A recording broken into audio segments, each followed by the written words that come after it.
Hello and welcome to the Doc Podcast. I'm your host, Dr. Mike DeLuke, and it's my mission to help you lead a happier, healthier, and more prosperous life, both personally and professionally.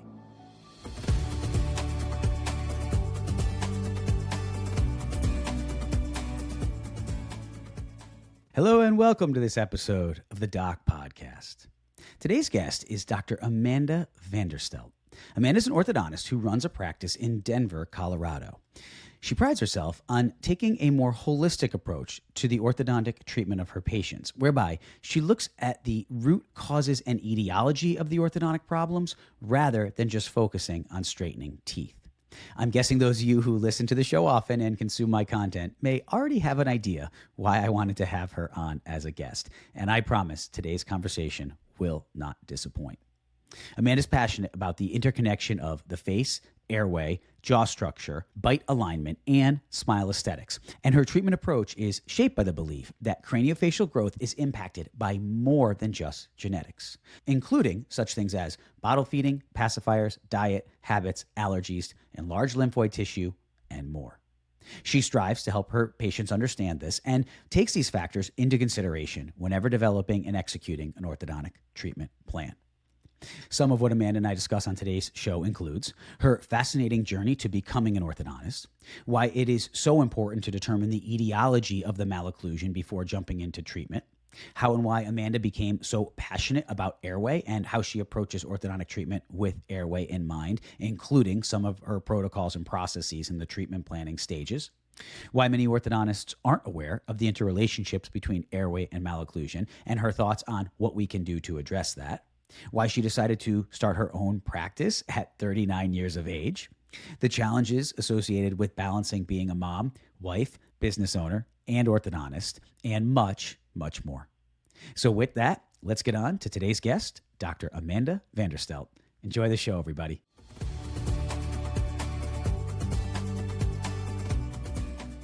Welcome to the Doc Podcast, Amanda. Thank you so much, Mike. I appreciate you having me.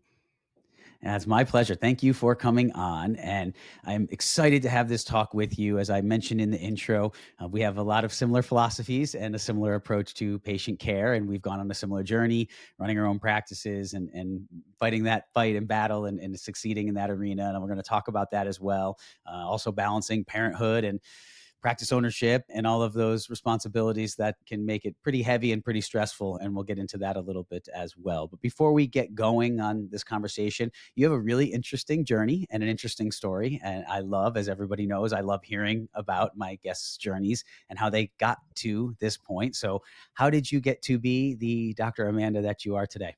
Well, I guess I'll start back going to dental school. I, as a child, really wanted to actually be a plastic surgeon for as long as I can remember. My mom was born with cleft lip and palate in a small town, and I saw really the emotional turmoil that took on her with all of her surgeries, not just on the cleft aspect, but also her nose and her face. And I think that maybe I wanted to take my mom's pain away, and my expression of that was that I wanted to help every child on their face. Huh. And so that dream came crashing down when I started my first job in a hospital. I got back from Europe. I had moved over there to the Netherlands. And when I got back, I thought, okay, I need to start shadowing. I had a friend who was a cardiologist, and then I got a job in an ER at a hospital in my hometown in Kentucky. And one night I just realized I don't like hospitals. So, what it would take, the amount of time I would be in a hospital to go through med school and then go through residency. And I really didn't want to be in a hospital. So I had to completely change my career path. And it was a fluke getting into dentistry. So one night at the gym, some girl mentioned dentistry. Then I was at Starbucks the same week, and another girl was there popping bubbles off her cast stone model. And I thought, well, that's funny, twice in 1 week. So I scheduled a tour at my local school, and I took a tour, and then next thing you know, I'm applying to dental school. And Wow. I really didn't know much about it. I didn't know any dentists. I didn't think it was competitive at all. I didn't know anything. I was set to take the MCAT. So Wow. then I got into dental school, and it's funny, I remember them asking in my interview, so tell us something that is detail oriented about you and how you're good with your hands." And I was like, "I can cornrow hair. I'm really good at it, and I can sew." And I got in. Wow.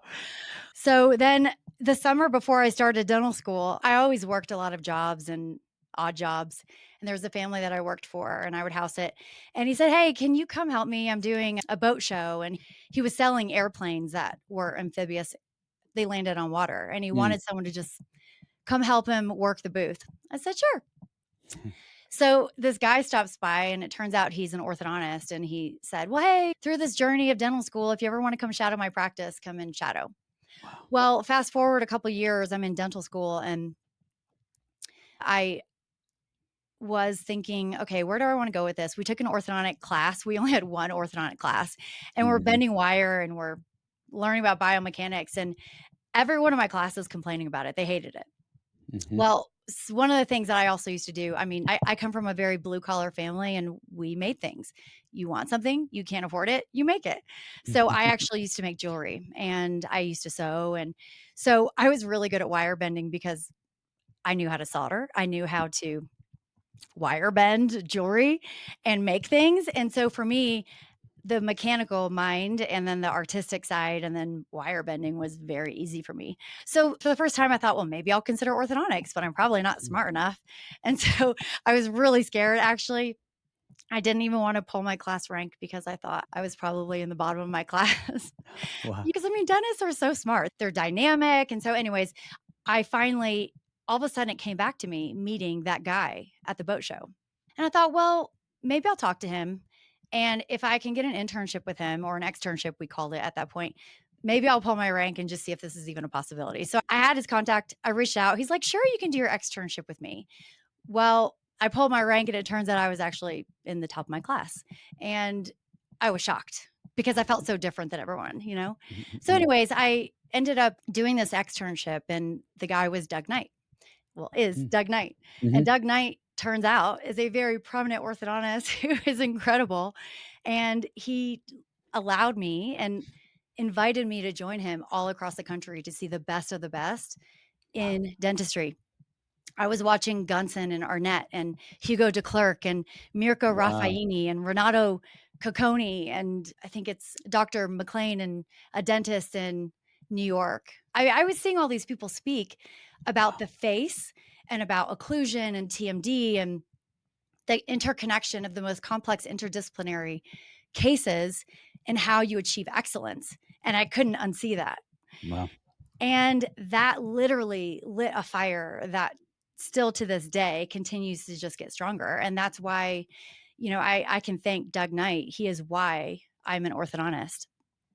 And he showed me the way that I wanted to practice long before I even was good at being a general dentist. Mm. So, yeah, that's how I got into all of this. And then because I knew I wanted to practice like Doug and practice really interdisciplinary high end orthodontics, I didn't apply to orthodontics right away. I applied to do an AEGD. And I mean, it was just kind of interesting. I applied to a few and I ended up going to a phenomenal one in Cincinnati where I scrubbed into jaw surgery Mm. once a week. And I knew that I Wow. wanted to be able to offer complex options, which includes jaw surgery with orthodontics. So I probably scrubbed into over 35 jaw surgeries. Wow. And then, of course, extracted a ton of teeth, placed implants, grafts. I wanted to become a really strong general dentist before I became an orthodontist. Mm. So I did that and then I applied to orthodontics. And again, that was like one of these fluke things because I got married young and I was married to a Marine. And so we did Iraq together and Mm. it was really hard. It was just so hard to juggle him being in Iraq and then my ambition of wanting to go do an AEGD and move an hour and a half away. And he got back from Iraq and then we got married and did a long distance relationship again. And that was really hard. So I didn't know what my future held for me because things started to Mm. fall apart. So I didn't know what was happening with my marriage. And so I applied to only a few schools Mm. because I either wanted to be close to home or if I was going to be somewhere by myself, I wanted to be somewhere that didn't feel scary to be there, like, or in the middle of nowhere. So Mhm. I actually only applied to a few schools and was lucky enough to get in on the first try. And I went out to Colorado, and it was a phenomenal residency. At that time, we had incredible practitioners that were just really strong and gave us so many different perspectives on the philosophy of orthodontics, also different modalities. But then I think one of the biggest strengths of that residency was really the growth and development aspect. Mm, I mean, we read every single article, and not just read it, we're quizzed hardcore on mm, every single legacy article about growth and development. mm, So we had a really strong foundation. And I think that's one of the big things too that sets orthodontists apart from general dentists doing orthodontics is you can't replace that. That 2 years of didactic learning from orthodontists, reading the literature as a foundation, you just can't replace that with a few mm. weekend courses. So it was a great residency. I had a great time. I think it was just eye-opening to understand what causes the face to develop the way it does. But Mhm. Yeah, and so a lot there. That is an awesome story. I knew parts of it and speak with you before, but not to that extent. So thank you for sharing that because that's why I love people's journeys so much. Because if you think about how many things had to fall into place for you to be sitting where you're sitting today, doing what you're doing today, changing the lives of these patients through your own knowledge and skill. And as somebody who wasn't the traditional, I wanted to be an orthodontist since I was young, which is the more the path I fall into, but you came about it in a very circuitous way, but clearly it's what you were destined to do, having that initial cleft craniofacial instinct from your mom. And then, the experiences, and I always say this, no matter what people believe in, I just such a believer there's something out there greater than us, whether you call it a god or the universe or whatever it is, but there's something guiding us. And those little angel moments you had where you meet these people in these places and there's like no reason for it, right? And Starbucks and and at the gym and at a boat show, someone like Doug Knight. To me, those things aren't accidents. And unfortunately, I think a lot of times we ignore those, and credit to you that you thought about them and took them seriously. In the episode I just re-released with my daughter recently, which we had done at the end of her last year of school, was a lot about our role is to take our God-given abilities and apply them the best way we can to do the best we can and help make society a better place. And you clearly had this ability, this intellect, this drive, this desire to be in the medical arena. And then you put yourself out there. You were vulnerable enough to try these other jobs and explore. And then you end up on this path to where you are now, which we're going to talk much more about where you are now. The other thing that I think is interesting, the common theme that I have in a lot of people with whom I speak, whether it's on this show or just in general, and I had that experience myself. Mine was in private practice for a few years, moonlighting in a general dental office, my family's practice. You had it in this GPR, or excuse me, this AGD. But the common theme in a lot of people who really push the envelope orthodontically, I've found, have general dental background. And I don't know there's anything to that. It's certainly empirical. It's just in speak or anecdotal. It's speaking with people. That being said, I really feel that when you see dentistry from a general dental perspective beyond just dental school, you definitely think about your orthodontic cases differently. And I know I did.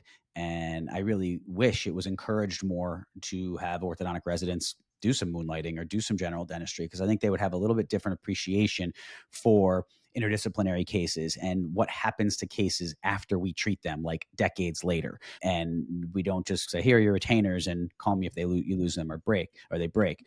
So that's a common theme that I've seen as well. So again, the common theme of these challenges and turbulent moments where you just don't know really which way you're going to go and you're pushed past your comfort zone, but you come out of it in a better place. And so often I feel like we see, especially the way society is today, it's almost like we become averse to a lot of the challenges. We don't want challenges. A lot of parents for kids, or many of us in orthodontia, we see a lot of parents really protecting their kids from any negative stimuli. And those negative experiences, while we don't want to welcome them at the time, they often are what make us better and stronger. And to take it to the next step with your residency in Colorado at CU, uh, the growth and development background clearly could have been a ton of fun at that time, and we had a similar background at UConn, where you're reading and going through this rigorous process. For a lot of us too, it's biomechanics with Dr. Burstone, and you're going through it at the time, but going through that gives you a whole nother perspective on it. And with that, I want to branch off of that on why it seems like a lot of our orthodontic colleagues who do have this tremendous background in craniofacial growth and development, in the evolution of malocclusion, right? Meaning we know pre-industrial, we didn't see a lot of malocclusion. We know this is a relatively new phenomenon. The data are very clear on that. We've studied Corcini and we've studied Harvold and we've read Enlow and Moss, and yet we end up at the end of it just focusing primarily, and many of us, not all of us, many of us, on straightening teeth. It's almost as if we neglect to recognize that there can be a synergistic relationship between the two, this historic literature and the knowledge of craniofacial growth and development. I mean, adenoid facies, I'm preparing for a lecture I'm giving at the Winds of Change in a couple weeks, and I was looking it up. That term was developed in 1872. This isn't new. Like, we have known the way we breathe affects the way the face grows. It's not a new concept. Yet it's argued about to this day. And people tend to revert to, well, it's just genetics. We go through all this reading and education and craniofacial growth and development. We know the impact that mouth breathing and people who aren't nasal breathers, we know their face grows differently. We know they have other issues with the development of the face and the jaws. Yet so many my orthodontic colleagues have said to me when they hear me say that, it's a mom and a dad, and that's the etiology of malocclusion. So where do you think that disconnect comes from? That's $1 million question. I wish I had Mm, the answer because I ask myself this every day. I I think it comes from a lot of different things. I think that A, we forget history a lot. mm, Humans forget history. They forget the things that they've read. Also, depending on the influence of their peers, their when I was in residency, we read all those articles, but we had actually at that point, the director of our residency, he tried to persuade us that it was more genetics. interesting. Okay, so you're And reading it, but he's okay. yes, yes. And so he would take the articles and then we would do lit reviews and we would dive through them. And he was ex-military and he was very strong with his opinions. And he Mm, would basically try to shift them and say, see, in fact, soft tissue doesn't impact your development. And he would mm, show us we would read all of the articles, all the legacy articles, but then somehow he would just segue his opinion into there. And so mhm. I remember my head was spinning because I know we'll get into this, but I had my own personal airway issues as a kid that changed the way my face grew. And Yeah, if you so, don't mind, go ahead. Go, please. yeah, I can go there. Yeah, So yeah. I guess because that really also I'll swing it back to answering this question from my eyes, but really I don't know the answer. And it's Mhm, really frustrating to me every day because I feel like I'm on an island in my where I practice. And I feel like I think as Sarush Zagi said, this analogy hit home so much. If 25 people are running towards the edge of a cliff and one person is running away from it, who's the crazy one? mhm, Well, I feel like I'm that one person running away because I mhm, practice this way. And I feel that I'm doing the right thing. I feel like it's all evidence based. I really mhm, do. And I feel like in this community, though, because the bread and butter orthodontists are not practicing this way, I look like the crazy one. And it's so mhm, frustrating. But when mm, I was in residency, and we were learning about adenoid faces and we were learning about tonsils and mouth breathing. All of a sudden, one day, it just all clicked that I had large tonsils when I was a kid. mm, And I must have been a mouth breather, and I grew long and narrow. I had large tonsils until I was about 11 years old. They were so big, I could pick tonsil stones out of them with a spoon. mhm, And you're going to learn a lot about me. I wet the bed till I was 11. mm. And it was hard. It was so Yeah, sad because I was so scared to go to sleepovers and I was embarrassed. And all the doctors were like, well, she just, her bladder just hasn't caught up with her body. That's what they yeah, told my mom all the yeah. time. And the general dentist wanted to take 4 teeth out on me.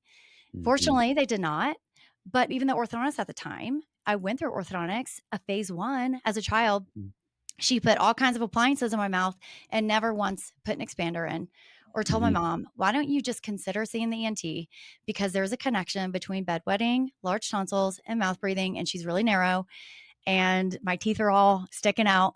Mhm. And so nobody realized that connection. And of course, I didn't as a child, but there are so many more things that now I realize impacted my development as a child that now are permanent. I mean, I'm narrow, I have thin gums, I have recession at my young age, even though I Mm. shouldn't, and I cannot nasal breathe. I always joke with my husband, I'm like, "That's why I can't be a runner."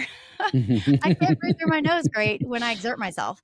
I can Mhm. breathe great unless I'm exerting myself, but I can't get that big gulp of air through my nose if I'm Mm. hiking or running that I just Mhm. feel like I need to satiate the oxygen that my body needs when I'm exerting myself. And all of this is because of the way I grew very young.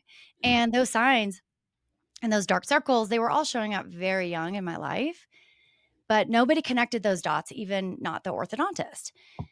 So, again, moving back to the question, you asked why are other orthodontists fighting this so much? Our profession is so divided, and I have no idea. I don't really have a finger on the pulse of quantifying that.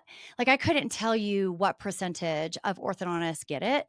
And Mm. even like probably a smaller percentage, what orthodontists actually practice this way, where it's Mhm. fully holistically integrated of the Mhm. jaw structure, the airway, the neuromuscular patterns. Who's practicing in a way where they really get all of this? I don't Mhm. know because it's harder. It is Thank so you. much harder to practice I was this gonna way. go there. Yeah. Yep. So Yep. I will tell you this a few theories that I have. One is I think it's just simply you can't teach an old dog new tricks very easily. I Yeah. think that people get out and it is so hard to be an owner and a doctor.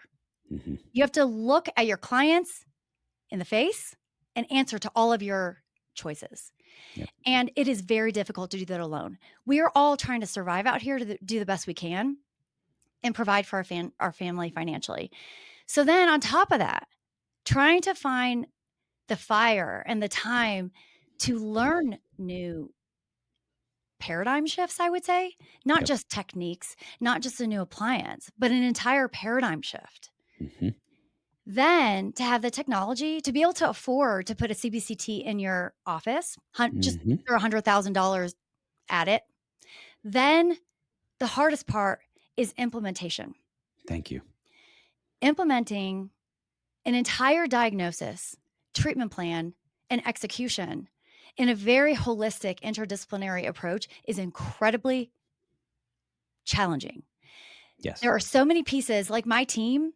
I mean, I pay them all very well because they have to be more exceptional than the average orthodontic assistant or orthodontic treatment coordinator Yep. because they field so many more questions. I mean, the amount of energy and effort it takes to practice this way at every level within my practice is so much more elevated and requires so much more investment on my part, on my team's part, and I have to pay them more, and I'm already paying them top dollar in Denver because it's so expensive out here. So it's different, it's harder. It Yeah. is so much easier to just straighten teeth. Yeah. I mean, there are days I'm like, "You know what? I'm just gonna go back to straightening teeth today because I'm exhausted and because I have these moms out here price shopping, going to 4 other dentists around me, orthodontists around me, and they're saying, "Oh, you just need an upper expander," or "Let's just wait. Yep. This is a normal stage." And the Yep. kid's snoring, and the mom's like, "Well, 3 out of 4 say I don't need my child doesn't Yeah. need anything. You're the only one. Your plan's more complex, it's more expensive." And I spent an hour for free with them. Yeah. And I just like I'm so passionate. My practice is not driven by money. It is driven Mhm. by my passion to help my community with what I, as a mom, would hope that my children's practitioners would do for me. And that's my Yeah. drive. And it's so for me, it's just my vision's very clear. It is not money driven. I'll Mhm. tell you more about my vision eventually, but Yes, I definitely want to hear more about that because that's going to tie into a lot of what we talk about as far as how you run a practice and what you did later in your career. So many pearls in what you just said, and I echo all of it 200%. It's almost reassuring to me because as someone who is also running the the other way from the 25 people heading to the cliff, I face that a lot. And when I was in practice, I thought everything you just said went through my mind. And when I teach people and I coach people on this, and even when I'm teaching residents, I say exactly what you just said. I know I have a lot of residents that I teach and coach that listen to this. And as you're saying that, they're probably thinking, I was like, how did, oh my gosh, like it's exactly what I tell them. Yeah. And it is because it's true. And that is, it's harder. It's way harder. And you can't sugarcoat it. I mean, I know people who have taken cone beams out of offices they've bought because they're practices that want to scale more and get bigger and are focused on volume.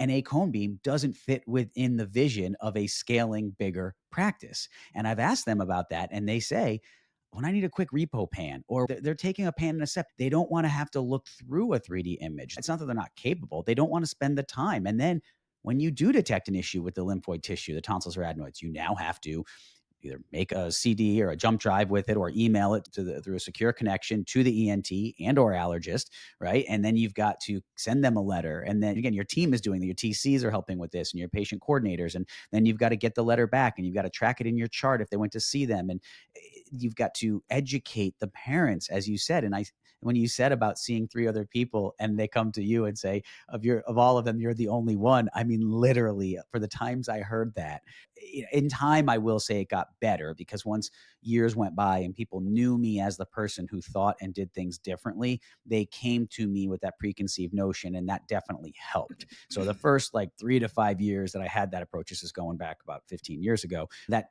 was even more challenging. And some of that does get better with time, but the workload doesn't. The challenge of communication doesn't. I mean, even just the storage of cone beam images, having the additional storage capacity on your servers and the software licenses so that enough people can view them, and then maintenance and warranties. I mean, it's extremely expensive. It's extremely onerous. We can't charge for that. So you can't charge, just for people out there, because I have a lot of lay people who listen to this and might be thinking, well, why don't you just do it and charge more? Well, there's standard UCR fees that you have to be within overall on records, or people won't get reimbursed. And so there's ways you can kind of bill for certain services, but what we did is we just kept our records charged pretty low. And as you said, if ultimately those patients walked, we lumped records into the treatment fee. So we didn't bill up front for it, but we were very clear up front that if you started treatment with us, we would put the records into the treatment fee, so then people could finance them. And I do recommend that as a little practice management pearl that will add hundreds of thousands of dollars to the bottom line for practices that you deserve and you earned because you've done that work. But when they didn't come start with us, I still did all the work, and they ended up, thankfully didn't happen too often, but you lose that. Plus you have to go through more continuing education. You have to understand a whole different part of the profession, this whole sleep arena and what it even is, and working with the medical colleagues. And again, I could go on, but the point is, you said it so beautifully, and that is, it's hard. It's actually really hard. And that's not even taking into account the first thing you said, which is the mental paradigm shift, that this is even a thing, that this is even a way to practice. So, and then the third thing you mentioned, which again, I love, is change is hard, period. So all of those things encapsulated are why 25 people are running to the cliff, because if that is the way they've been trained to run, and the way they are truly believing or have convinced themselves is the right way, then it takes a lot. It takes a lot more than one person going the other way to convince them they're wrong. And there's comfort in numbers. And right now, the numbers are still in our profession, as you evidenced in your community and was in my community as well. And I was in upstate New York, so on opposite ends of the country. And it was the exact same thing. I was the outlier. And still to this day, I keep in touch with colleagues and people in the area. No one's doing what I was doing in my practice up there. So it is an issue. Before we leave this, any thoughts? You don't have to get into great detail if you don't want, but I'd just love to hear your thoughts on what do you think we could do to try to spread that word more, educate not just our colleagues, but the public, so that when those parents come in who have seen other people and disagree, that they are more aware of what we're doing. Let me take a moment to tell you about Allure Ortho. In just 8 short years, Allure has become a trusted source for quality orthodontic products, top-tier customer service, and unbeatable prices. From brackets and wires to pliers and consumables, Allure has you covered. The Allure Twin Bracket Series boasts consistent, reliable results and is used by more than 3,000 offices nationwide, a number that is growing daily. And the Allure T-Class series of distal end cutters have garnered a reputation as the go-to distal cutters on the market. Made from German stainless steel and coupled with a lifetime warranty, T-class distal cutters are an absolute slam dunk when choosing the next pliers for your office. Plus, you'll find the same great quality and great pricing up and down the entire catalog of orthodontic supplies. So go to allureortho.com and see for yourself why so many doctors have been making the switch to Allure Ortho. Well, to answer that question and also answer another theory I have on your previous question is I think that there is a lot of noise out there that is incorrect noise. I am very big on evidence-based practicing. So I think it is important that lay people have access to legitimate evidence-based understanding or knowledge on problems and then also legitimate treatment options. Mm-hmm. And I think that one of the challenges in our profession as orthodontists is I think a lot of orthodontists are very evidence-based. And there has been a lot of marketing efforts towards treatments that are not evidence-based. Appliances that don't truly change the jaw structure or the airway, and they're being marketed to dentists or therapists that don't understand the foundation like we do as orthodontists. And I think that it is so important. So, one, I think that orthodontists have been jaded by these Mm. companies and by these illegitimate philosophies. And that has almost made orthodontists shy away from this topic because they feel like this topic is associated like with like quackery. So the problem is that some of the people that are latching onto airway, I believe with good intentions, are not executing it in a way that is actually appropriate or evidence-based.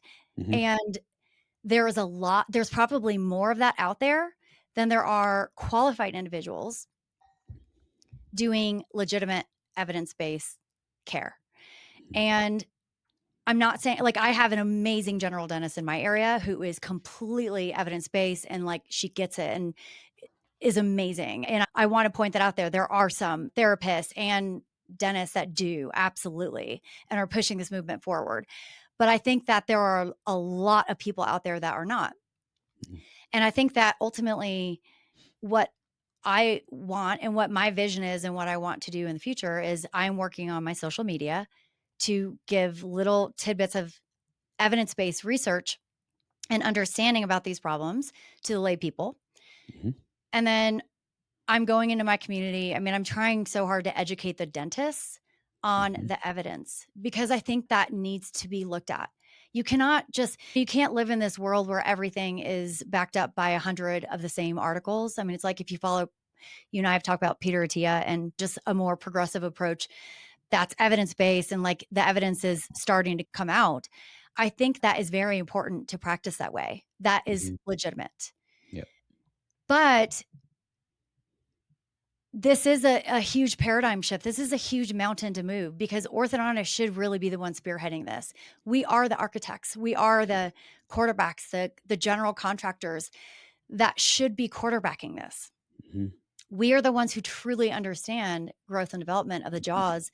You just need to go beyond and understand the ENTs and understand sleep medicine a little bit more. And you Mhm. have to bridge these gaps. And so, I mean, I think as our profession keeps advancing, what I really greatly respect about you, Mike, is that you've talked about how the younger orthodontists get this. Mhm. And my vision is to just inspire the younger generations because I don't think that I'm going to single handedly change any of the older orthodontists that are Mhm. established. But I just hope that these younger ones coming out realize that even though the majority of orthodontists are not practicing this way, this is really meaningful. And I will tell you that orthodontics, if you just straighten teeth, that becomes boring over time. It Mhm. does. Mhm. But the truth is, you go back to my mom dealing with cleft lip and palate in her childhood, she has breathing issues too. There are Mhm. so many ways that you can actually impact a human being, their quality of Mhm. life, their trajectory for the rest of their life. Even an adult, I do a lot of jaw surgery. I do more like orthodontics for jaw surgery than anybody in Denver I know. Mhm. And that's because it's sleep apnea, it's airway related, it's getting the jaw structure back on track. And let me tell you, In my own career trajectory, having practiced now for almost 11 years, it keeps my fire alive just from a practice standpoint because I feel like I'm helping people so much more than just straight teeth. Don't get me Yes. wrong, I love a good, beautiful smile arc, but this is so much more. This is quality of life. This is showing up for your family. This is trying to avoid the end result of potential sleep apnea or fatigue or burnout because you can't sleep and you can't breathe. I mean, breathing and sleeping is one of the core foundations. Like if you follow Mark Hyman, Mhm. MD, he's really big on to discussing. Do you follow him? Yeah. Yeah. Big on discussing more preventative care and like what the pillars of a human's health really set on. I mean, breathing and sleep is one of them. Yeah. Breathing is the only thing that if you don't do it for 4 or 5 minutes, you're done. Mhm. It's arguably one of the most important things that we do, and the fact that we could be an orthodontist and actually beneficially impact that, which is so evidence-based if you seek out the evidence. So, I'm just out here trying to preach the truth. My Mhm. surgeon tells me, "I have never met someone who seeks out the truth as much as you, Amanda." I'm like, "Well, I can't help it. I can't help it. It's just it's built in me. I'm curious. I want to know, even if I'm wrong and I have to pivot. I believe that we all want to do the best for ourselves and our children. And I hope that this next generation, my children's generation, can maybe get their jaws on track and have a better future with breathing than I had access Mhm. to. And that's my vision. That's my goal. And I don't know. I think that this paradigm shift will happen organically, hopefully through some of these younger generations, through people like you who are spreading the word more organically. And you stand by your mission so beautifully because I see the people attack you and then you come back with legitimate research to support in a very neutral way. And you get attacked further by people who just want to take jabs at something, but they don't Mhm. themselves have the knowledge on the research that you do. It's strange, but ultimately, I think I've just boiled it down to that, you know what? This world is always going to have opposition and people with opinions that are different. And that's Mhm. great. That's good. But just follow the vision and good things will come. And I do believe in God. And I really, opening this practice for me was like the name aligned. I thought so long and hard about that name because I Mhm. really wanted my life, my vision, my values, my purpose, and my actions and my people to be aligned. Mhm. Because I'll tell you about my previous situation later, but like the partnership that I had, it wasn't jiving. And they were headed in the direction of money. And I wanted to be an amazing orthodontist. Like I wanted to be the best orthodontist I could possibly be. And there was a friction there that wasn't aligning. And I kept coming back to that because it's just like it wasn't working. And I thought everything I do, every action, every treatment plan, every human being that I work on, every team member that I hire needs to align with my vision and Mhm. where who I want to be as a person in this world. Mhm. That's what I want to preach. And I know that some people are just gonna be like, oh, she talks about tongue ties, or why would you do jaw surgery that much? But it comes from a place that is incredibly thoughtful. One of the Mhm. biggest takeaways that I ever got in my AGD residency, my program director, Jerome McMahon, was always like, Amanda, everything you do, you should have a good reason for doing it. I will Mhm. never forget that Mm. because everything that I try to do in my practice, I try to have a reason for it. Mhm. Everything that I do. And I'm not saying I'm perfect because I'm not, but I do it with intention to help people. And it's not for money, it's not for myself. It's literally to give something to the humans that I'm treating or the humans that I'm supporting in my practice as their career. That's my Got it. vision. That's how one piece at a time I want to be a positive impact with airway, with orthodontics, and in this field. Yeah, I really appreciate you opening up on that because it's a different philosophy. And I've said for many years now, those who are throwing those arrows, and I appreciate your kind words on that, who are coming at people such as myself, I don't take it personally, and it honestly doesn't bother me to a significant extent, other than the fact that other people might listen to what they say, and it might dissuade them from being more purpose driven, as you so eloquently explained, being more vision driven, being more whole patient centered. Because people, I feel like, are looking, as humans, we are almost always looking for excuses for the easier path, right? We're wired that way. Our instincts evolutionarily are trying to preserve our energy and our resources. And so when we hear somebody say, this is the path you should go on, meaning not the one you and I are on, and it's easier and it's requires less work and less stress and less energy, it becomes something that you can be easily persuaded by. And that's why I stand up to a lot of people who make a lot of those comments, because once you do, and I say this often, once you do change the life of a young patient, we'll just go with that part for now. And we're talking about the phase one of early treatment and airway focused approach and growth and development. Once you have a parent break down in your office in tears that you were the only one, remember, you were the one of those four that they went to see. And now they realize, after you've done what you do and what we do, and those of us who believe in this approach to treatment, you have to be some sort of cold or callous person for that not to have a tremendous, profound impact on you. And I know that was really the game changer for me, and not just what it does for the patient, but their family and the quality of life for these families. And as you said so nicely, and I say often, straight teeth are great. And just like you, I love a good smile, and I was fortunate to create lots of them. Nothing compares to the feeling when you have a kiddo who is struggling and not thriving. And you, again, I always say, it's not that we are the sole person treating that patient's airway, but we are tremendous quarterbacks to detect the issues, because the pediatricians, which is a big problem of mine with the AO white paper, that it punts the whole thing to the medical community. The pediatricians aren't looking for the signs of sleep disordered breathing. So at the very minimum, we should all be doing that. And I would be willing to bet, don't know this number, don't quote me, but I would say probably 80% of residencies out there, ortho residencies, at least maybe three quarters, are not teaching standard airway screening tools as part of the diagnostic process.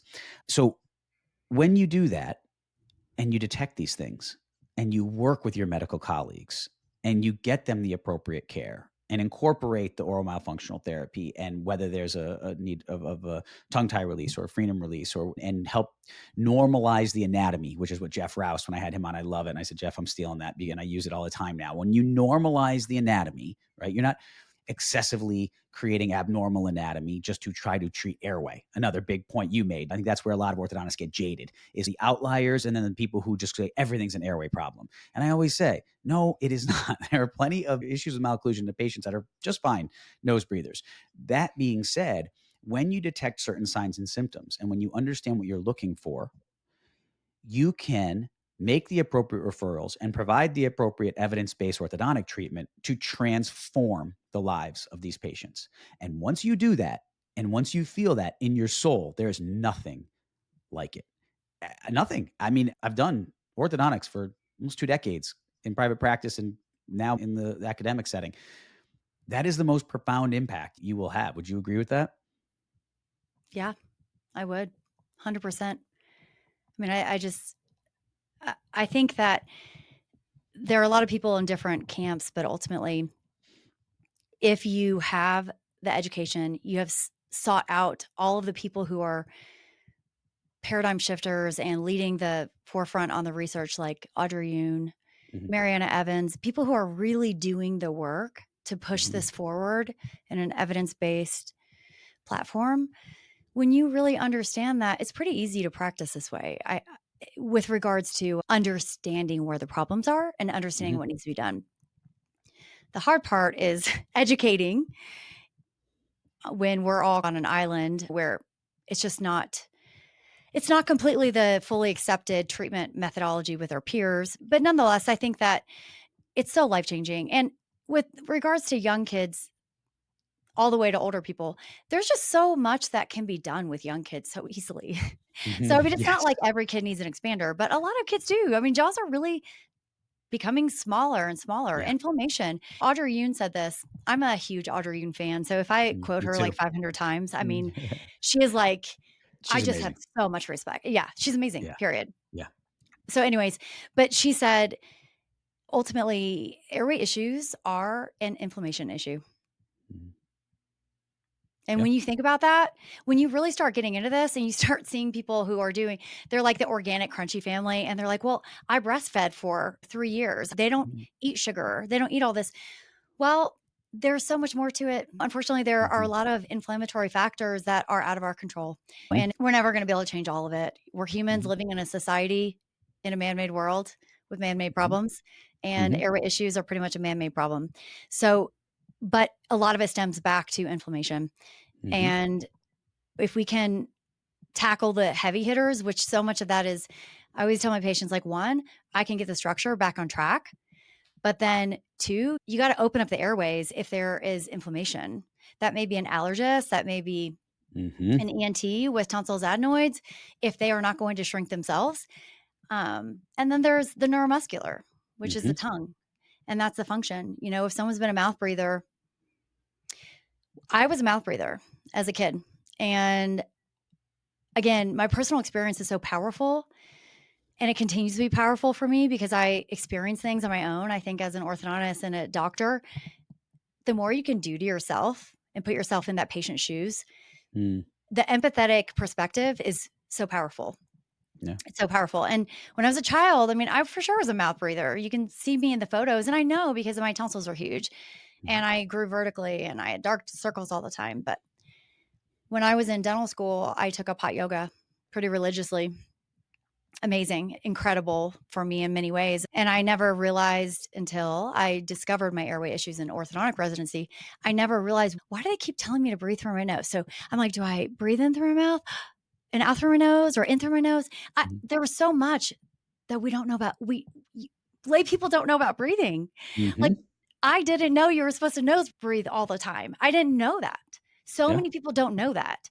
And when I made the practice of a concerted effort during hot yoga, which is just the heat alone can get your heart rate up and creates a level of exertion. It increases your platform of your cardiovascular activity. So then anything you do compounds from there. So it's Mhm. very important to have proper breathing during hot yoga. And I did Bikram. So nonetheless, that was the start to my breathing journey of understanding Mm. how to appropriately breathe. And suction my tongue to the roof of my mouth, have my lips closed, slow, deep breaths. I mean, it was just really powerful to learn that. And I Mm. still wasn't understanding the power of that. But when I recently I had a severely deviated septum, and I just flew to Kentucky to this amazing surgeon, and he gave me a new septum. But because he had to give me a new septum, he put these like silicone splint things in my nose. And let me tell you something. It was torture. I was in a bad place. I was like, "I'm gonna go sleep." I was in a hotel.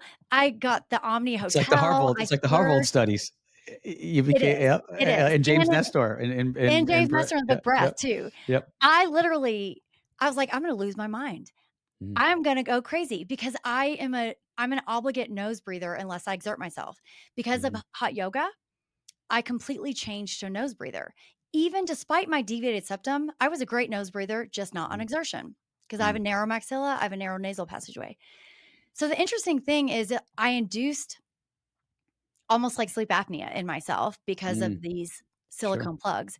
And for 7 nights, because I had to stay there for 7 days so he could take these splints out and take my stuff off. I barely slept for Mm. 7 nights, and then you had to sleep elevated. My mouth was so dry that everything would start sticking together, and when I did fall asleep for about 30 minutes, I would start choking because 'cause I'm, like, Mhm. Yep, choking yep. on a dry mouth, and I was like, "This is what it must feel like to have sleep apnea. Yeah, This is horrible," and yeah. I was like, my memory was of course, I wasn't sleeping, so my memory was getting bad. Like, my friends were coming over and hanging out with me, and they're like, "What is wrong with you?" Like, I Mm. was forgetting to grab my purse or my room key. I was just forgetting all these things because I wasn't sleeping, and I was like, "This is what it feels like to have sleep apnea," Yeah. and the interesting thing about that too is everyone keeps asking, "Well, how's your breathing now?" Well, I'm only 4 weeks out, but and the ENT guy was like, "Man, that was one of the worst septums I've ever seen." And my breathing feels the same. I still can't get the gulp that I need, and it's because my nasal cavity is too small, because my maxilla is Mm, too small. So it's been an interesting experience for me to go through that myself, mhm. because I just think that when you know what it feels like to not sleep well and not get quality sleep, it gives you more empathy for those. Hey, you don't want the kids out there. I have 3 kids. I do not want my kids developing permanent changes.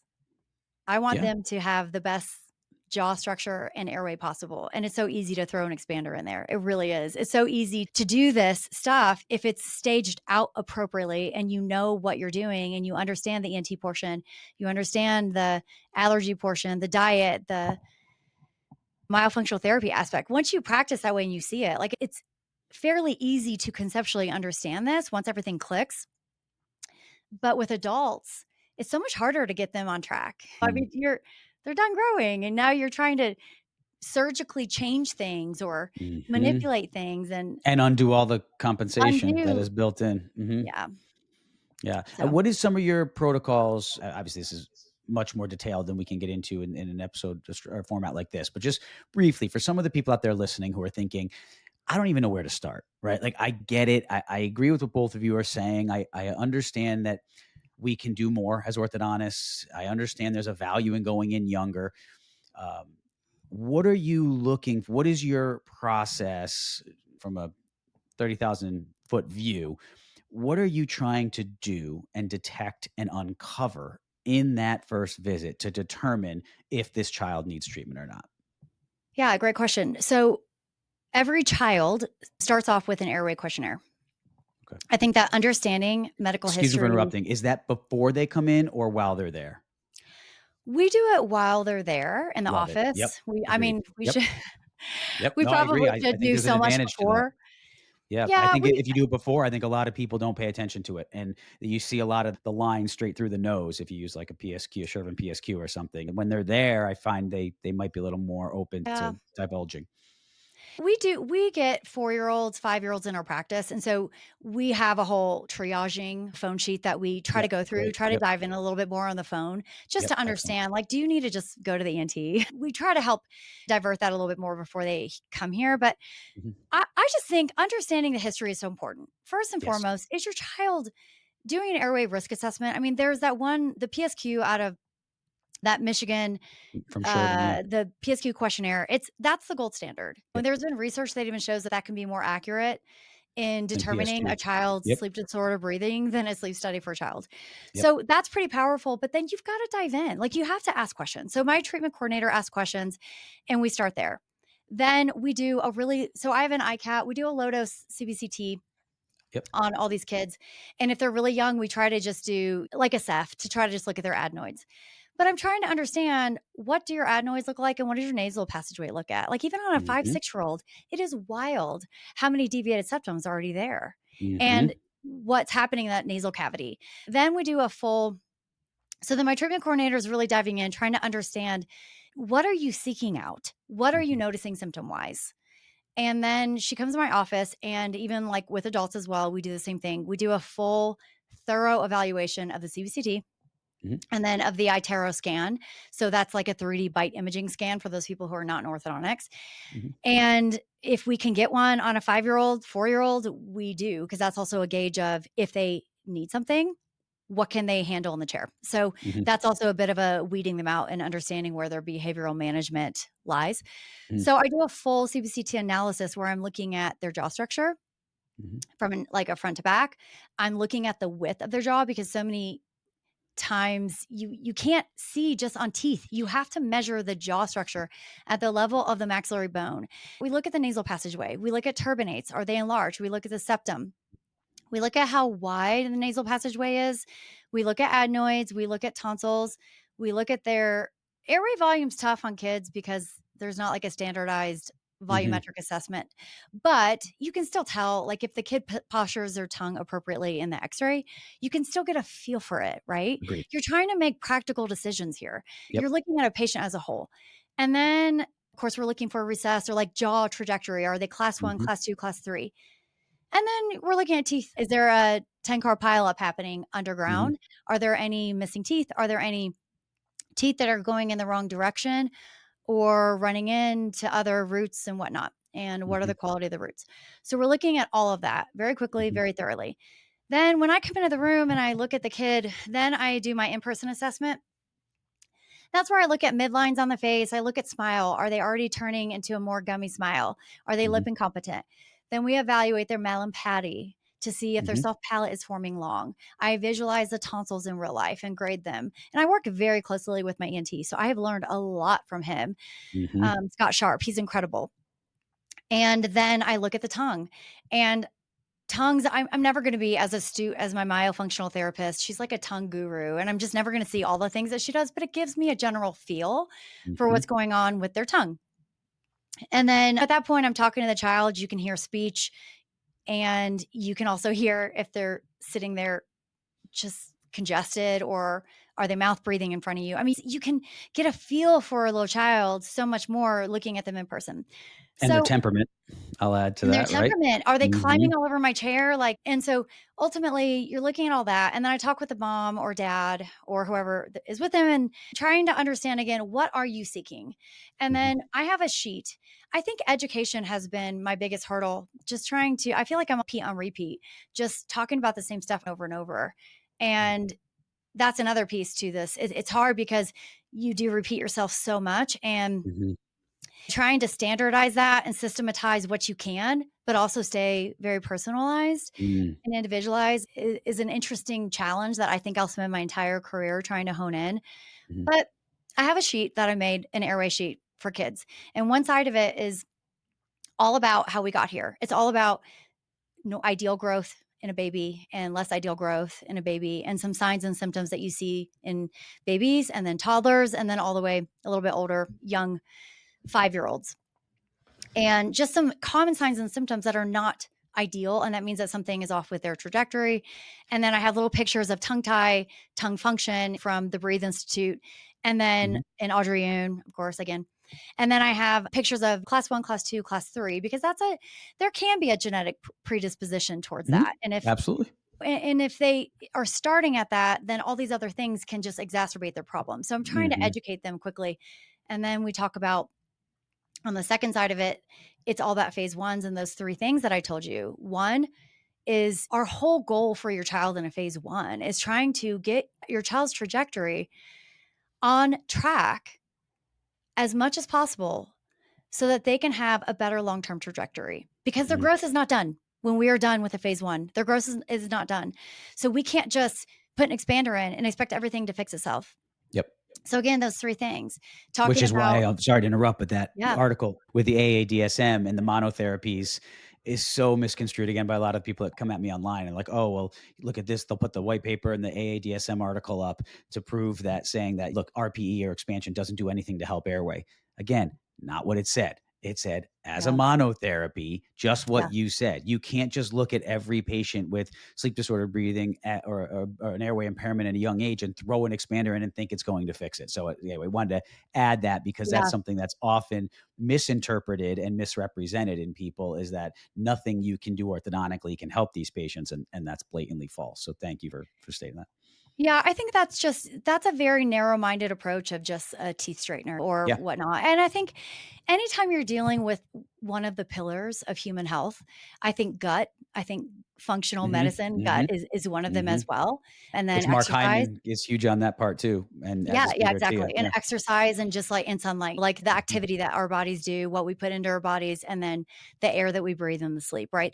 Those are all pillars. Anytime that we're talking about a pillar, it is more complex and more multifactorial, and that's Hmm. what's hard about this, and I think that orthodontists tend to be very OCD people, and we want to have very tangible quantifications to Yeah. be able to prove to ourselves that this is, a methodology that we wanna practice, but when you're looking at this and you look at so back to those 3 things, what we're looking at is, okay, your child is not on the right trajectory. Let's normalize the jaw structure. Okay, let's get in there. And there's no Vivos, there is no alpha appliance, there's no DNA appliance, and there's no tooth pillow that is going to completely normalize a jaw structure that is severely off. And I stand by that. And I think people need to hear that from a board certified orthodontist who looks at CBCTs every day and dives in and tries to understand them. And that is Mhm. something that's very misleading with a lot of people out there preaching that. It is not normalizing the jaw structure. There are some benefits, and there's a time and place for those, but it does not get a jaw structure and an airway and a nasal passageway back on track. Two, you have to look at the soft tissue, and you can only see that with either an ENT scoping or a CBCT or both. Mhm. If you don't know what's going on with the turbinates, the adenoids, like I literally, every time I'm about to take an expander out, I have a stop checklist and I reevaluate. I literally measure adenoids. I Mhm. reevaluate the before and after turbinates because I don't want to recommend just go see a surgeon, have them cut something out. I'm trying so hard to see what happened with your body. Audrey Yoon came out with that research article a few years back. Yeah, the one in 2022. Yep. Yeah. And they took Yeah. kids with large tonsil adenoids. They took, I believe it was 60 out of the 80 kids, or maybe it was 60 kids and 40 kids they did expanders, and Yep. 80% of them had shrinkage of their tonsils and adenoids. Yep, and they could Because of only do it because of COVID. Those kids couldn't go have surgery yeah. first, be and again, that Mhm. gets into a whole separate discussion of the challenge of doing this Yeah. research, but it was almost fortuitous in that sense that they couldn't Yeah. send them to the and they just said, "Well, why are we gonna withhold the orthodontic treatment? Let's Yeah. jump in," and So, I found mean, that, and then so there's another article that shows like, okay, well, is it more beneficial to get large tonsils adenoids out first and then expansion? The reality is this. Every human has a different set of a combination of problems. Yep. And like the way I approach it is I look at this at the beginning. I work with the parents like, okay, you could go this route. This is Mhm, what I would recommend. These are the symptoms. And it's based on everything I'm seeing. I would never just say, go right to the ENT and have your tonsils adenoids out when they're 60% swollen and the kid has zero symptoms. mhm, So it's a dialogue. yep, Nobody knows that child better than their parents, too. mhm, So yep, I think that's where I really try to respect that. But so nonetheless, great. okay, so 2, it's looking at that inflammatory tissue, and then 3, the neuromuscular. If you have a kid who is not expanded and you try to do a tongue tie release and myofunctional therapy and they're 3, well, you're setting yourself up for a lot of challenges if they Mhm, needed a bigger house to live in. If mhm, that tongue is tongue tied, the staging of all this is so important. But I think that mhm, the last piece to this puzzle is when we're idealizing the jaw structure, and then we're also identifying the soft tissue being addressed also with allergies as well. Then the last piece is okay, let's get this kid using the space that we've created by making the bony housing bigger, by mhm, reducing the inflammation, however that may be. That may also be gut health. That may also be an allergist. That may also be an ENT, a lot of things. Okay. mhm, But now that they have the room, get them to use the room. And that was like me back when I did Bikram yoga. I had room in my nose. My turbinates decrease their swelling a little bit just by using my nose more, but I mean, it didn't make my nasal passageway bigger. But mhm, that habit is so important, and I've seen single-handedly myofunctional therapy with a really good myofunctional therapist can be so powerful, can be mhm, so powerful. And so that last piece of the puzzle, I think that's where a lot of orthodontists that are just dabbling in airway don't really get it, is like, mm, you if you don't change someone to a nose breather because you aren't looking at all that, you just changed their jaw structure, but you didn't change anything else. They're mhm, going to still be a mouth breather and grow in the wrong trajectory. yep, Because when the mouth is open, because the habit is still there, well, yep, as we know, like you said from Harvard and from breath and their own experiments, the turbinates will keep swelling if you're not using the nose. So you mhm, have to use that space, and then you have to change the neuromuscular. And this is where Audrey Yoon is just so powerful when she talks about this, because that neuromuscular habit then, if you've lived that way for 6 years of your life, that's a mm, long time. 8 years of your life. yep, They seem young, but 8 entire years of mouth breathing more than normal, it's a mhm, habit now also, additionally. So you yep. can idealize this, get it back on track, but then that is an important piece to all of this. Yeah, it's a I like how you lay that out in a sequence. What's interesting though, as much as you've distilled that down, and it's very eerily similar to the process I went through and teach, it's so much harder. And there's people out there listening to it. I mean, think of what you just went through. A lot of our colleagues, Amanda, still, and I'm not saying this to criticize, I'm just stating that this is a fact. A lot of our colleagues still don't even take a Ceph. They grab a pan and they walk in the room and they look at the pan real quick and they look in the kid's mouth because we've all heard second opinions where they said, wow, that was a lot different than Dr. So and so. Oh, why? How is that? Well, they walked in the room, probably didn't even spend a minute in the room, looked at the one X-ray or whatever it was. And you know, it's only one because they brought the records with them. And they're like, looked in their mouth and said they can wait, or they're going to need teeth pulled, but not yet. Or if it's a patient ready for treatment, that 2 years and this is the treatment. And so for everybody, I want to draw that contrast because what Amanda just went through, it takes so much more time, energy, and resource. And you have a tremendous amount of knowledge on this. You didn't get into the fact of all the time and energy you have put into reading the extra literature, going to extra CE courses, trying to understand all this, all of the hours you spent with your ENT colleagues and allergy colleagues and myofunctional therapy colleagues. It's a tremendous amount of time and energy. And at the end of the day, I just think there's a lot of people out there, going back to what we've kind of started talking about, just don't want to do that. Now, that being said, if that's you, if you fall into that latter category that doesn't want to do that, I'm not here to tell anybody how they have to run their practice or how they have to practice orthodontics.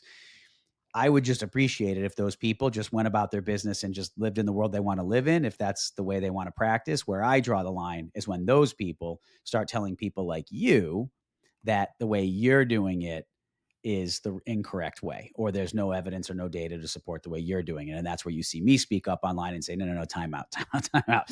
So, again, I want just to draw that contrast because, again, I have a lot of non orthos and dentists who listen to this show, and to hear that what Dr. Amanda just went through is above and beyond what we are taught to do really in school year. They sit down in the chair, the standard protocol is, and you look in their mouth and you try to figure out what class malocclusion they are. They're overbite, they're overjet, they're millimeters of crowding, and if they have a crossbite. I mean, that's what you're taught to do. And hardly anywhere in what you just said did you mention any of that, because that really, to me, gets back to what I mentioned about you in your intro. That is, all those things I mentioned are really the symptom. You just went through a whole process of breaking down the cause and the etiology and the why. And that's, in my mind, what separates a tooth straightener from someone who is more patient centered and comprehensive and holistic in their approach to patient care. Tooth straightener, someone who just really looks at the X's and O's, that's what's going on in there, and they just want to make those teeth fit together better and line up better.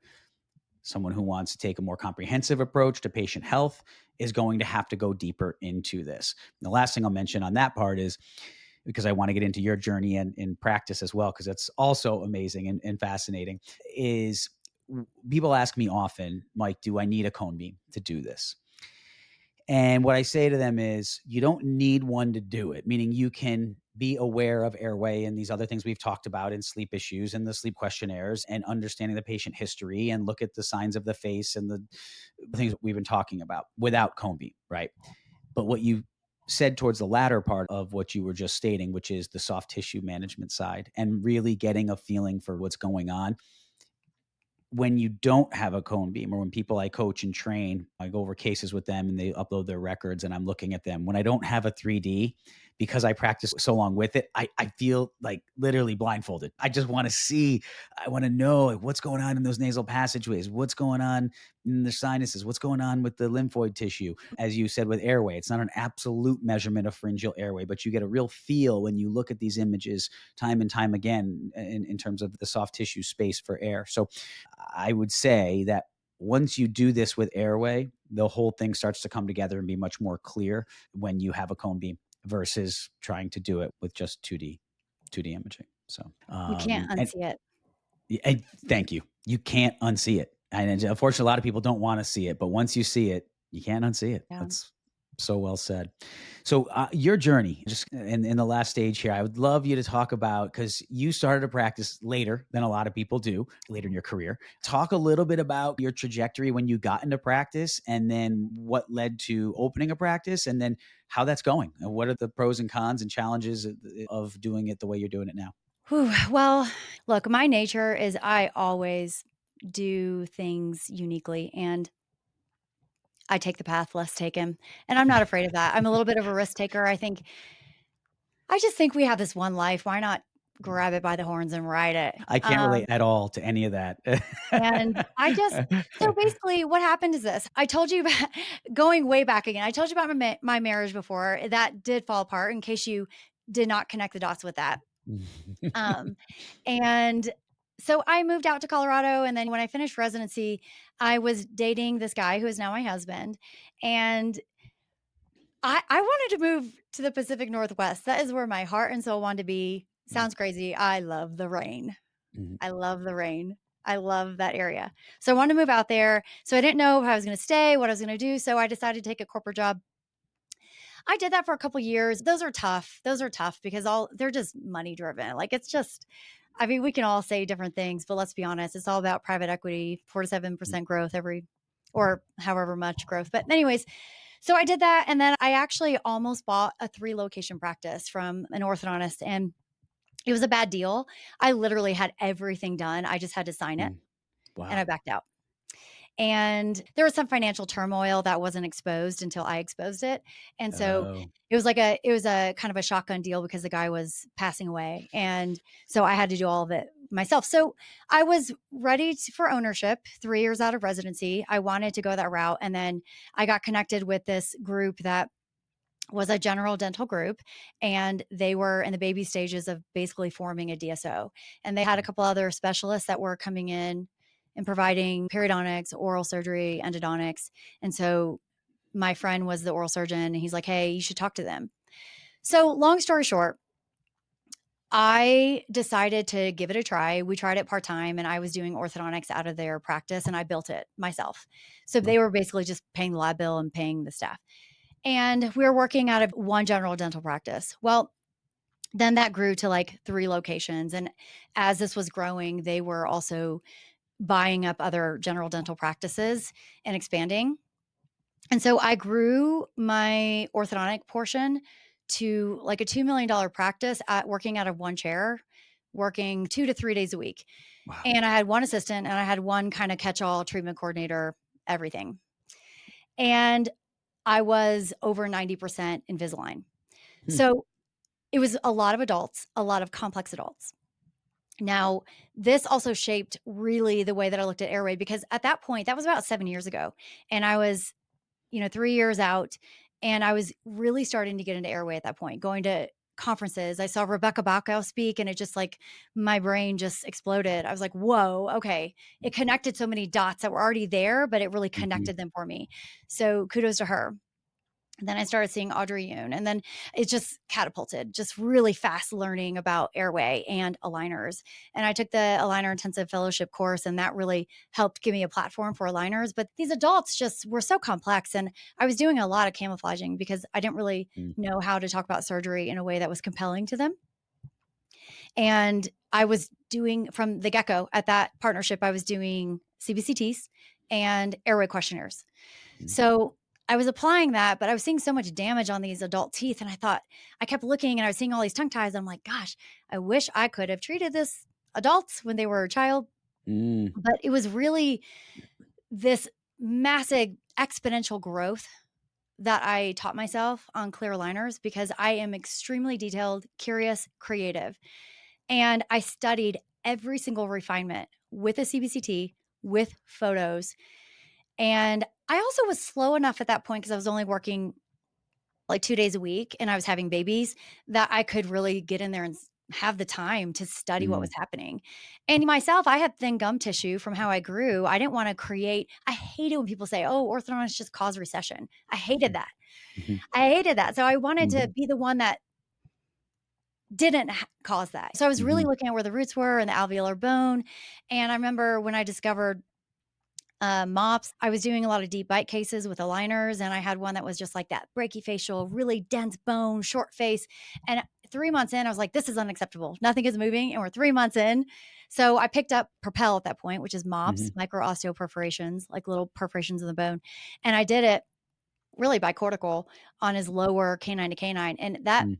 that sucker popped open in 2 months. I Hmm. couldn't believe it. 100% correction in 2 months of the deep bite. So Mm. that really changed the way I practice. And I started placing TADs again.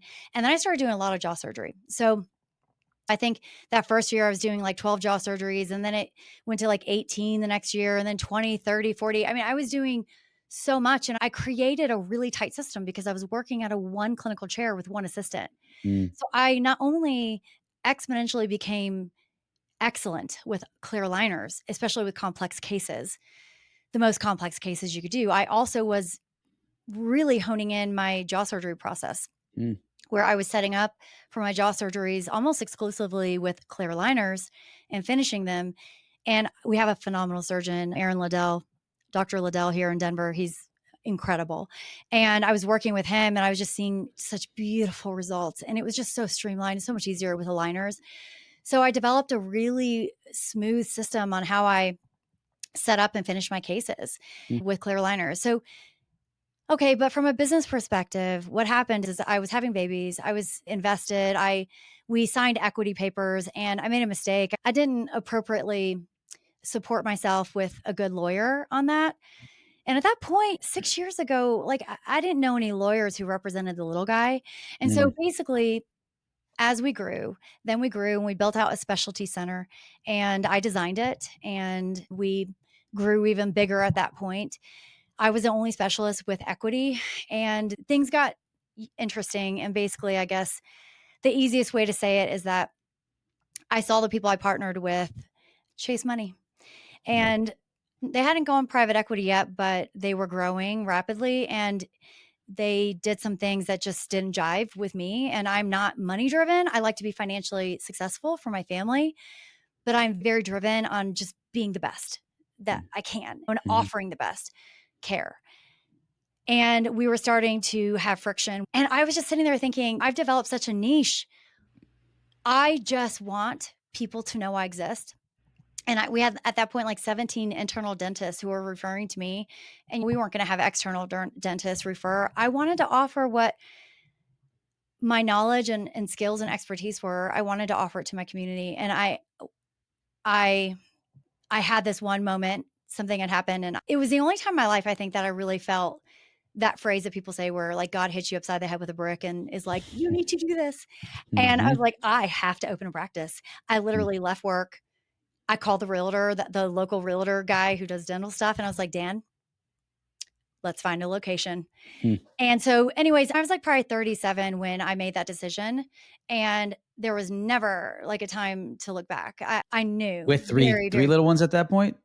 I had 3 little kids, Wow. and this is when I had just had a baby. So we had opened the specialty center in 2021, and I had just had a baby, my 3rd child.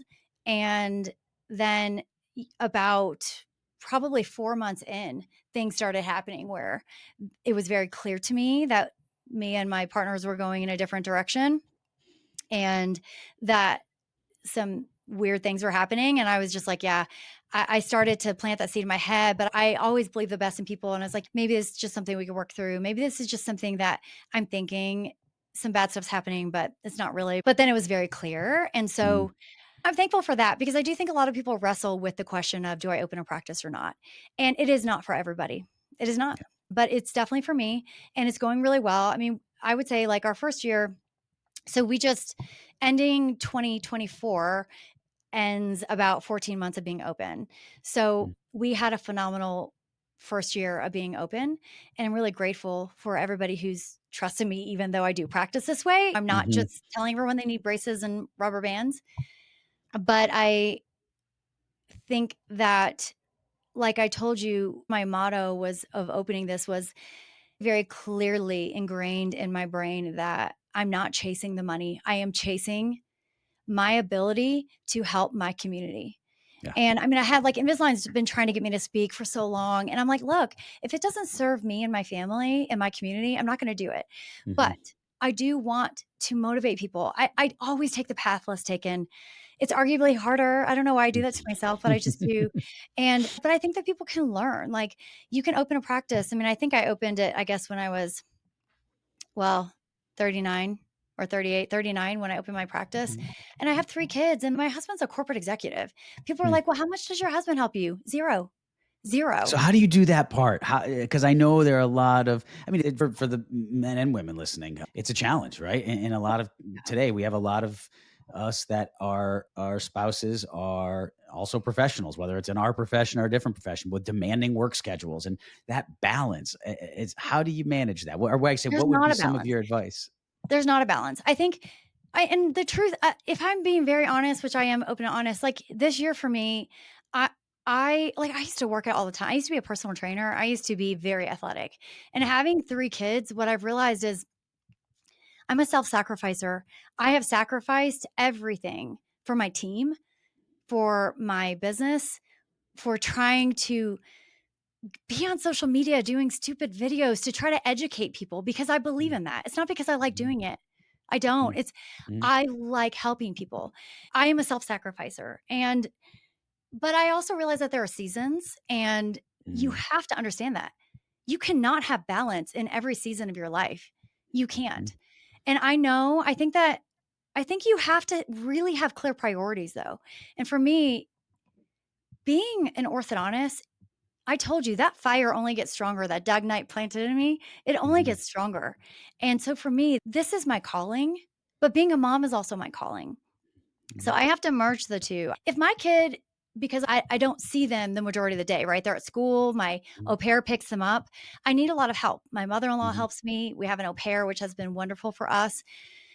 But I really believe that them seeing my hard work and helping them cope with when they miss me, mhm, telling them why and explaining that, and then prioritizing, okay, they've communicated they miss me, take the time. Take the 2 weeks off for Christmas. Like, I made a decision recently, and so look, I'm not perfect at this, and I'm struggling with it. I'm mhm, struggling, but there are some things that I do to help myself, which is 1, acceptance of a mhm, season, but then not letting that season take over the rest of my life. So last season was about building. I've done that. mhm, This season, 2025 for me or however long it lasts, is about I need to take care of myself too. And that means a couple things, a lot of things. That means for 1, my taking care of myself is also taking care of my kids and being there. So, starting in March, I'm going to start my day at 8:30 so I can drop my kids off every morning mhm, instead of 8. Something so simple, but I'm like, I own my own practice. I wanna drop mhm, them off, and that's meaningful for my kids. So, I'm mhm, making that change. 2, I am not going to court dentists who don't believe in what I do. mhm, It is exhausting for me, and mhm, I'm worn out from trying to be everything for everybody. And so I want to focus on really building these authentic relationships with the dentists who do believe in me. And then also helping educate the dentists who believe, like, have a similar vision, but just need the education to build it. I want mhm, to invest in those. I want to um, see if I can I always say I just am gonna say this out loud to hold myself accountable. So you guys can all mhm, shoot me emails and ask me if I'm doing this. But I'm in a very progressive, awesome area in Denver, and there are so many really cool workout places mhm, that pop up, and I want to find time to at least do that twice a week. That mhm. is my goal. I started actually it's 9 months ago, I started doing push-ups every morning. But I wanna do more than that. I need to do HIIT exercises, and I need to get out and just move my body more, and I wanna hit, like, 50. When I get to 50, I wanna be in the best shape of my life. That's my goal. Mhm. So I'm giving myself 10 whole years. Yeah. I think I could do it. So I that's it is always a struggle. It's always a struggle. I mean, today, my 7-year-old was like, "Mama, you told me you're gonna take 2 weeks off of work for Christmas, and you are going to work today, and you're going to work tomorrow, and you're working so much more." And I about cried. Mhm, And yeah, I'm like, I can't even say that without crying. But it's a season. mhm. Yeah, and it's so funny you said about a season because I have a very dear friend of mine who I just saw this past week and a weekend, and he asked me if I was sad. We had a place up on a lake up in the Adirondacks, and when we lived in upstate New York, and loved everything about it. Right, it was a respite for our family. The practice was very stressful. It was so great. It was an hour and 15-minute drive up from where we lived. We could go up and hop on the lake and on the boat and go to our place. And so we were up there, actually, different area that I have some property and doing some cutting in the woods. And we just recently sold the lake house because we can't get there. Like, I live in Southwest Florida, like it's on the other end of the country. We tried it for a couple of years. it's just not, I have a daughter in college at UF. I have another daughter in sophomore in high school, crazy busy. Like, it just, to get up and fly up and then drive up into the Adirondacks is just not something that's easy to do. And he said to me, he's like, do you miss it? And do you regret selling it? And I said, no. I said, I don't regret any of it. Just like I don't regret having to move on from it. I don't regret the time I had it, because that was, and I said literally to that, I said, that was a season of my life. And I said, this is a new season. Literally, like when you said seasons, I'm like, oh my gosh. I mean, he had never really thought. He's incredibly successful, very, very high up with the New York State Police. And he said to me, he's like, I never really thought of it that way, but yeah, you're right. Like that, there's seasons. And I said, there are seasons. And I think sometimes what I love about that, and I'm going to let that be the final thought we leave people with, because there are seasons, and it's never going to be everything. And you can't have it all in any season, right?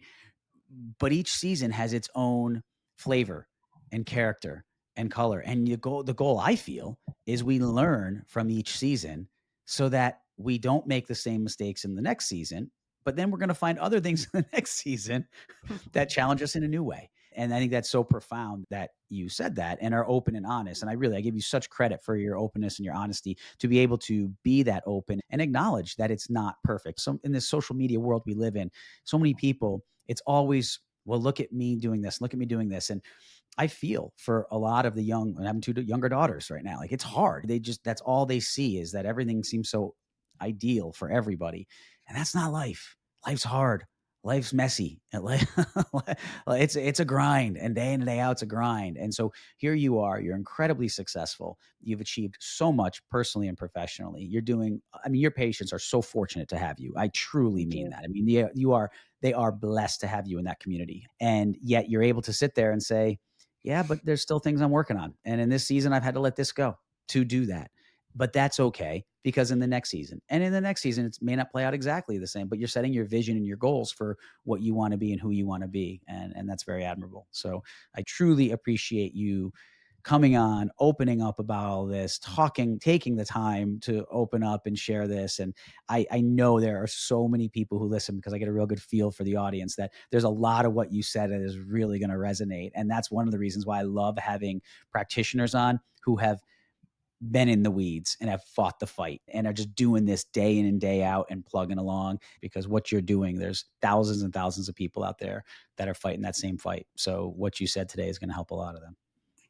Man, well, thank you. You're an incredible human being, and I appreciate how much you're driven by your passion, your vision. You're so empathetic, and you're also an extremely beautiful speaker. I remember the first time I heard you talk on your podcast, and I thought, wow, I wish I could speak as succinctly, clearly, and just hit the nail on the head as quickly as that man can. Oh, So thank you. you're a force to be reckoned with, and I'm so honored to be on your podcast. Thank you. Well, thank you. The honor is mine. I mean that. And I wish you all the best. Stay in touch, please. One of the most fun things about doing this is meeting people such as yourself and then getting to see you on your journey. So keep me appraised of what's going on. Never hesitate to reach out. And if people do have questions for you, is there any way I could direct them to get in touch with you, or you want me to leave it in the show notes for people if they want to know more? Yeah, I'll give you my direct email. It's drv@alignedonpearl.com. Okay, awesome. Well, it's been an absolute pleasure. That time flew by, and I really appreciate you taking the time and going through all that you did, Amanda. Thanks so much. Thanks, Mike. All right, bye. Thank you for tuning into this episode of the Doc Podcast. Be sure to visit theorthocoach.com to get access to ADA CERP recognized CE courses, or to schedule a private one-on-one coaching session with me. Also, if you know of someone who would make a great guest for this show, or if you'd like to be a guest yourself, please email me at drmike@theorthocoach.com. And be sure to join the Doc community on Facebook for more great content. Thanks so much for listening, and always remember, you have been blessed with the ability to do amazing things.